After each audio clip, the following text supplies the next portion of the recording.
Hello friends, I'm Mamata. I'll just take you through the unit 5, that is analysis of univariate data. Right? So one of the nice chapter and interesting chapter. To start with this, let me start with an example. Okay, just you can see the board here, right? So you have a data, right? Some few figures are there, few numbers are there, few observations are there, right? So this is nothing but just think of that. It's a data regarding the marks of scored by the students of a college.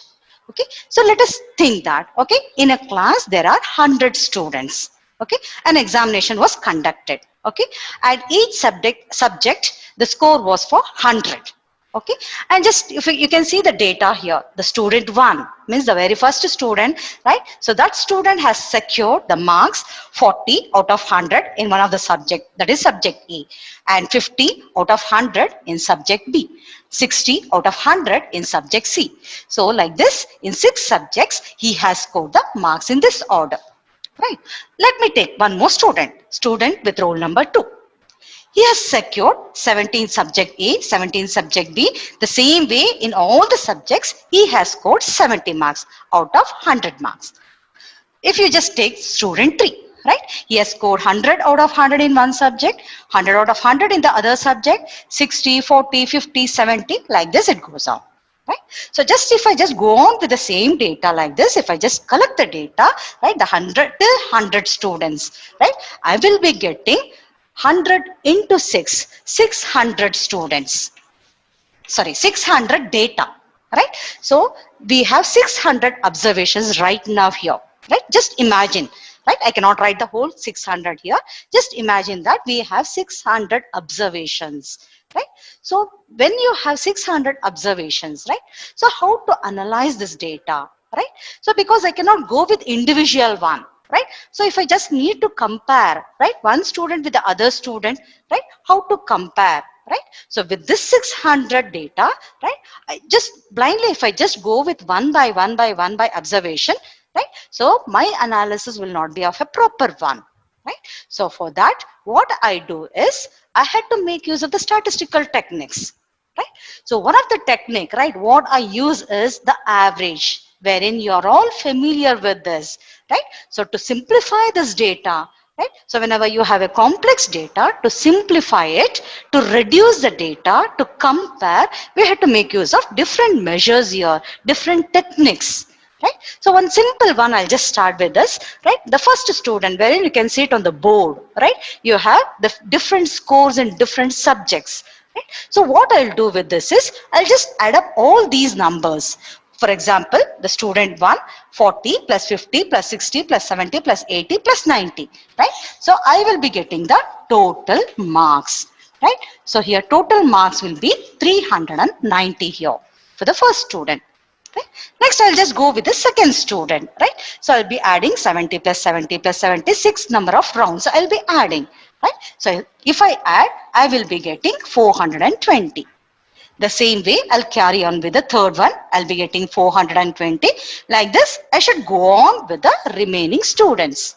So what I should do next in order to make analysis, I'll just get the average, right? So wherein you're familiar with this average, I'll just go with this average, which is generally represented by arithmetic mean here, right? I'll just take the arithmetic mean of the first one. So this total 390, I had to divide by the number of observations, number of values, right? So here 1, 2, 3, 4, 5, 6. So 6 observations are there. So I should divide it by 6. So if I just divide 390 divided by 6, I will be getting 65.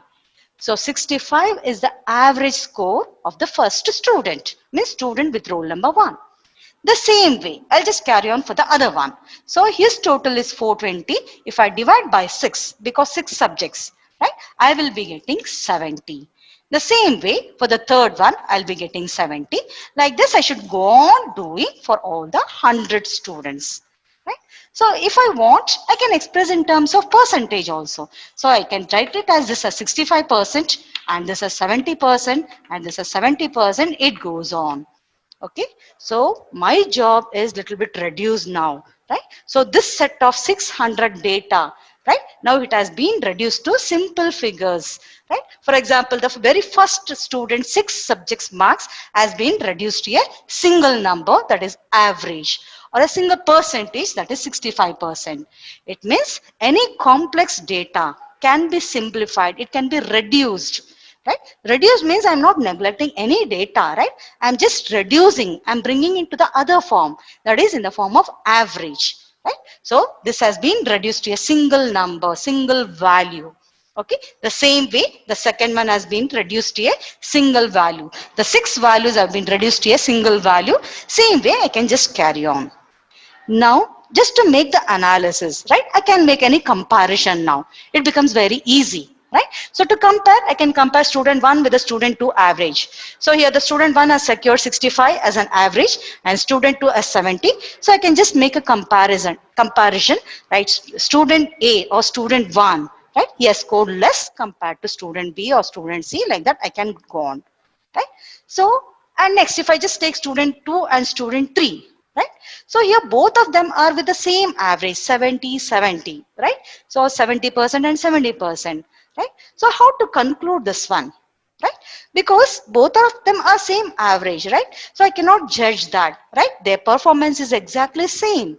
Why? As though the average is same, right? Because we had to see the data here, right? So if you just take the student 2, right, is almost same way, consistently is getting 70 in all the subjects, right? But if you take the student 3, so he has scored 100 and 100 in 2 subjects and 60, 40, 50, 70, we have a variation here, right? We had to study, right, the variations, not only the final average, right? So to study all this in-depth analysis, we try to make use of the statistical techniques, and especially today we will have it based on analysis of univariate data. So with the help of this, right, so we can make any analysis whenever the data is large, whenever the data is big. If you have thousands and thousands of data, we can reduce the data. The complex figures can be reduced to simple figures, and then we can make a comparison, and with the comparison we can make the conclusion. Hence, we have to know the concepts regarding the analysis of univariate data. Right? So you hear univariate data. So what is the meaning of univariate data? Right? So here data means we all know that it is an information. Right? So here uni represents single, right? One, right?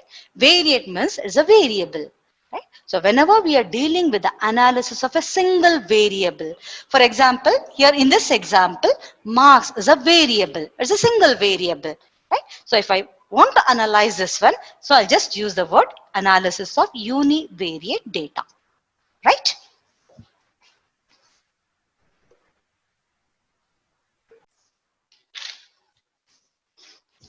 Okay, the definition of univariate data, right? So here the data with regard to a single variable is called a univariate data. Means we are just taking a single variable, right? We have to analyze the data, right, by using the different statistical techniques, different measures, right? That we call it as a univariate data, single variable. Okay, so now, right, so we have various measures of frequency distribution, right, just to analyze the distribution, right, just in order to find the mean, in order to make the comparison, etc. We had to know the concepts of these measures, right? So one of the measure we call it as measures of central tendency, and one more measure is the measures of dispersion, measures of skewness, and measures of kurtosis. So to make any analysis of the univariate data, we should have the in-depth knowledge of all these 4 measures. So let me start with the first one, that is the measures of central tendency.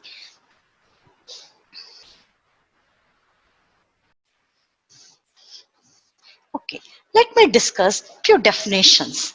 One of the main definition is central tendency. What is a central tendency? It is a property of the concentration of the values around a central value in a data. For example, okay, so if the marks, right, if you have the marks like 30, 40, 50, 60, 70, okay, I'm just taking 5 values here. So here the centermost value is 50, So this is called the central value, wherein all the remaining values are concentrated towards this central value. Right? So this central value, so this property to measure, we call it as we call it as central tendency. It's a property, right? So wherein the concentration of a values, all the values towards one particular value, towards one particular center value, right? So that is called the central tendency. Next, one more definition, average, right? Very familiar word, average, right? So average is a single value, one value, right? So that represents the entire mass of data. So here, this value 50, if I just get the average of these five numbers, 30 plus 40 plus 50 plus 60 plus 70 divided by 5, right? I will be getting the answer as 50. So this 50 is a single value, single number, right? So this represents all these five figures. Here, figures means data, the values, the observations, right? So here, this value, single value is called an average, right? So here, average means it's a single value that represents the entire mass of data, right?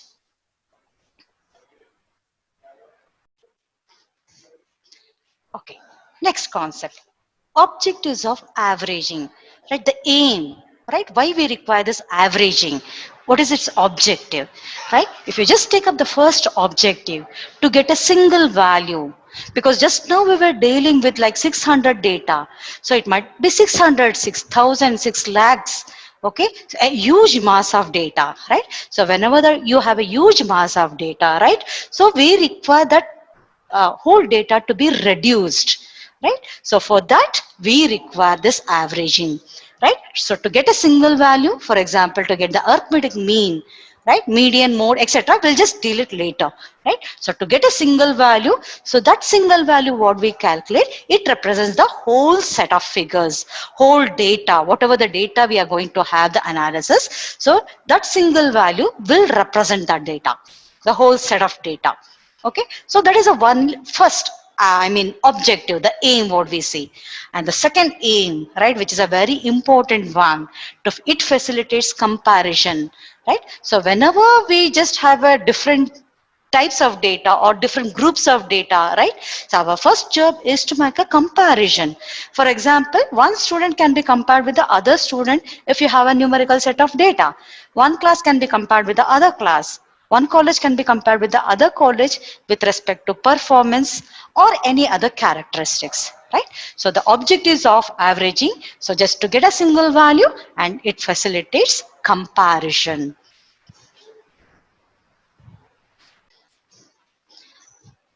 Okay, now let us consider the essentials of a good average. You're going to study the different averages, right? So which is called a good average, right? So to say as a good average, it should satisfy some conditions, some criteria, what we call, right? Any particular average cannot satisfy all these, right? So some will satisfy some of the criteria, some will not. Just we will have that. Okay, to say any particular average as a good average, so what are the essential things? So the very first essential is it should be easy to understand and simple to calculate, right? So everyone will expect the same thing, right? It should be easy, right? So to understand also it should be easy, to calculate also it should be easy, right? So it is the very first essential. The second one, it should be based on all the observations. So here observations means the individual values, the data, right? So it should be based on all the observations. I'll just take up the same example, right? So previously just now I wrote, so the different values 30, 40, 50, 60, 70, etc. So these are the marks. Okay, so just to calculate the average arithmetic mean, right? I'm utilizing 30, 40, 50, 60, 70, all the values. So with the help of all the values by adding, and I'll divide by 5. I'll be getting the answer as 50. It means, so whenever I'm calculating the arithmetic mean, I'm utilizing all the given values, all the given data, right? So that is nothing but based on all the observations. Okay. Next, third one, right? It should be well defined by a mathematical formula. right? So like for example, arithmetic mean. So we have a specific formula for that. So with the help of that, right, whichever the person does, person A, person B, person C, etc., right, all will get the same result, right? So it means it is well defined, any particular average, right? If it is well defined, if it has a particular mathematical formula, so we say that it is one of the essential of a good average. And one more, fourth point. It should not be affected by an abnormal extreme values. Abnormal extreme values means too low or too high values. For example, if I just consider these are some values. Okay, so in one more, if I just add up here, right? Like for example, 8,000, right? So don't think it is a max, it is some number, some values. Okay, so instead of 5, I'm going to add up one more number, it is 8,000. So here 8,000 is an abnormal value because all are like 2-digit numbers. So one, I'm just introducing 4-digit number. So with the help of this, if I just calculate arithmetic mean, my answer would drastically change. Means it will be affected by an extreme value. That is the meaning. If it is not, then it should not be affected by an abnormal extreme values. Extreme values means not only too high. I might take too low values like -1, -5, etc. Right? Too extreme values, right? So here the meaning of this. So any particular average, right? It should not be affected by an abnormal extreme values. Okay, means too low or too high compared to the remaining values. Okay, let me take up the next one. Fifth point, it should be capable of further algebraic treatment. So further algebraic treatment means, for example, I'll just go with the same arithmetic mean, right? So for example, I want to calculate the arithmetic mean, means the average marks in a particular class, class A. I can do that, right? So the same thing, I want to do it for the section B, section A, section B. Okay, I'll also get the average marks in section B. Okay. Now, if I want to combine those two, I want to continue further, combine mean, right? It is a further step, right? So, there is a meaning here, capable of further algebraic treatment. So, I can club those two and get the average combining those two classes, those two sections, right? So, the meaning of this is it should be capable of further algebraic treatment. Next point, sixth point, it should possess sampling stability. The word sampling, right? So sample, we are very familiar with the word sample. So sample means a part of the population. A small thing I'll take from that whole population, from that whole group. I'll call that as a sample, right? So if I just go on with the sampling, different rounds of samples in that particular group, right, in that particular population. So if the stability remains same, means exactly not same, almost similar without any much variations, we call that as sampling stability, right? So any particular average, it should possess sampling stability. Next point, seventh one, it should be easily calculated for an open-end distribution. Right? So open end, I'll just give you an example for open end. For example, class intervals. Okay, later we will just deal with this. Okay, if I just write less than or equal to 10, so 10 to 20, 20 to 30, it goes on. Okay, less than 10 I'll take. So less than 10 means I do not know the lower limit here, right? So here one of the limit is missing. So the first numbers are called lower limits, second numbers are called the upper limits. So here one of the limit is missing. And if I just write here 30 and above, okay, so it means again here one of the upper limit is missing, right? If any lower limit or upper limit is missing, we call that as an open end classes, right? And here the seventh point, right, it should be easily calculated for an open end class type of distributions, right? So these are called the essentials of a good average.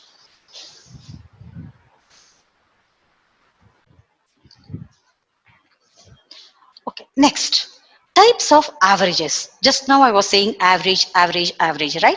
So average means it's not only the arithmetic mean, right? So we have the different types of averages. So one is called the arithmetic mean, median, mode, geometric mean, and harmonic mean, right? So these are the 5 different averages. Right? And here, the arithmetic mean, geometric mean, and harmonic mean are called the mathematical averages.